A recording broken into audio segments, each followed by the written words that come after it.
Are you a magician, clown, balloon twister, or any other type of children's performer? Do you do walk-around or strolling gigs? Having a few fun props can instantly make you fun and funny. We're going to talk about that right now.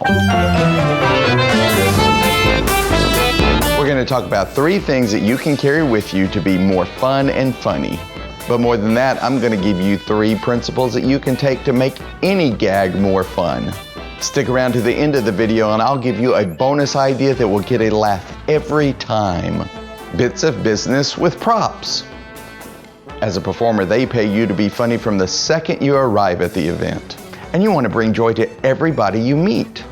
The person who booked you is looking on nervously, hoping that you'll be fun, hoping that you'll make them look good for hiring you. You need to be funny and interesting every time. Number 1, one miracle is better than lots of tricks.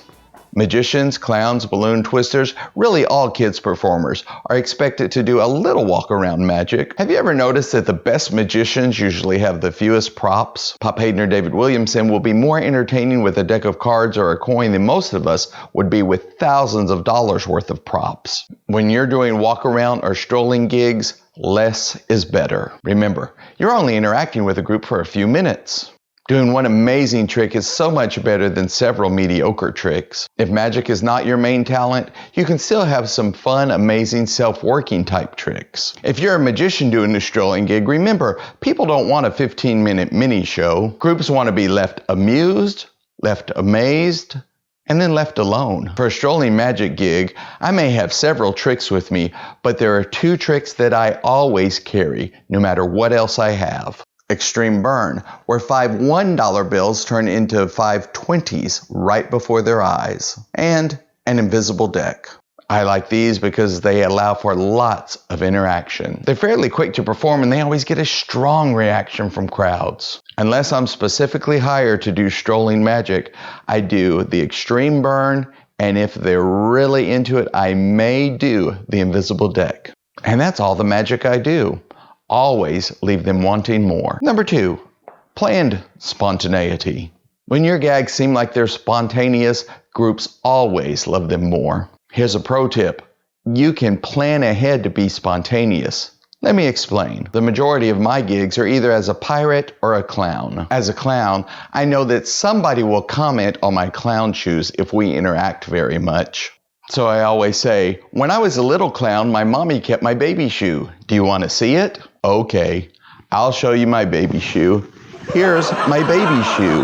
Let the anticipation build when you're going to use a prop to make a visual joke. This is very important. When you're going to use a prop, keep it covered until a specific reveal. This does 2 things. First, it draws everyone's attention and builds anticipation. You don't have to say, look at this. Because of the group dynamic, they won't be able to keep from looking at it. Second, when everyone sees it at the same time, you get a much bigger laugh. If some of the group sees your gag when you take it out of your pocket, they may chuckle, and the rest of the group may smile. But if the whole group sees it at the same time, they'll all laugh together. Laughing as a group makes everyone laugh harder. When I'm a pirate, I know somebody will ask me about my sword.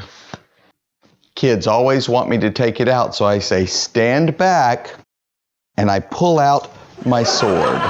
I turn around so I can pull out the sword and everybody can see it at the same time. After this gets a laugh, I say, oh, you wanted to see the big sword? Why didn't you say so? Let me get the big sword. Here's the big sword. For the 3rd time, I show them the sword in a safe manner.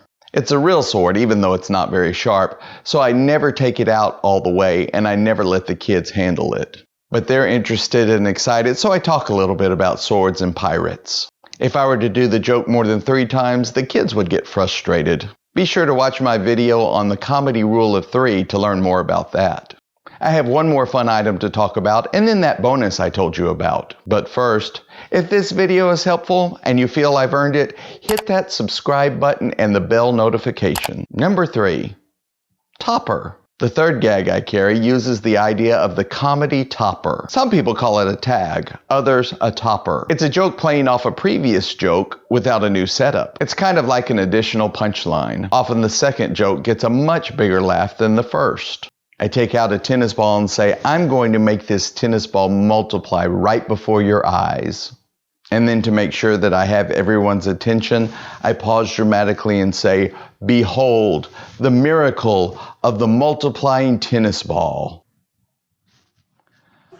2 times 2 is 4. 4 times 4 is 16. He's multiplying. Get it? Okay, I admit it, that was dumb. Would you like to see something that's a little greater? This is a little greater. This is a little greater.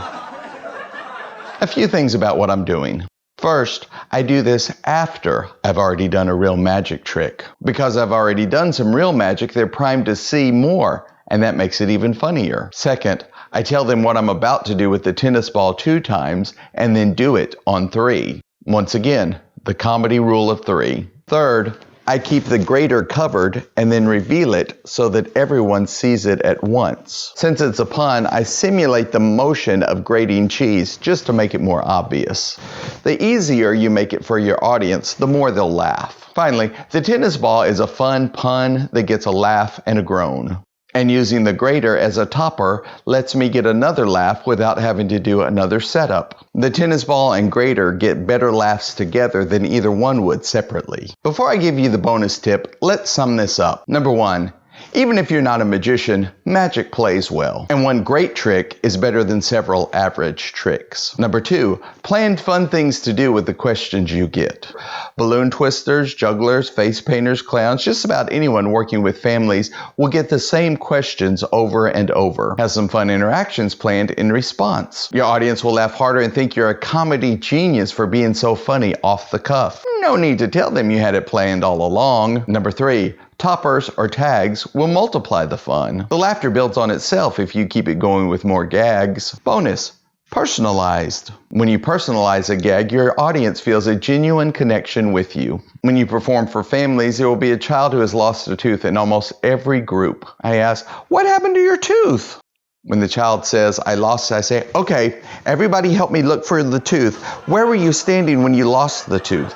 The child will tell you where they lost it, or they'll say something like, the tooth fairy already got it. I reply, then why are you making us all look for it? I've got a toothbrush that will be perfect for you. If this video helped you, hit that like button. If you're new here, be sure to subscribe and hit the bell notification so that you can see lots of videos created for performers just like you. Thank you. It really helps a lot, and it lets me do more of these videos for you.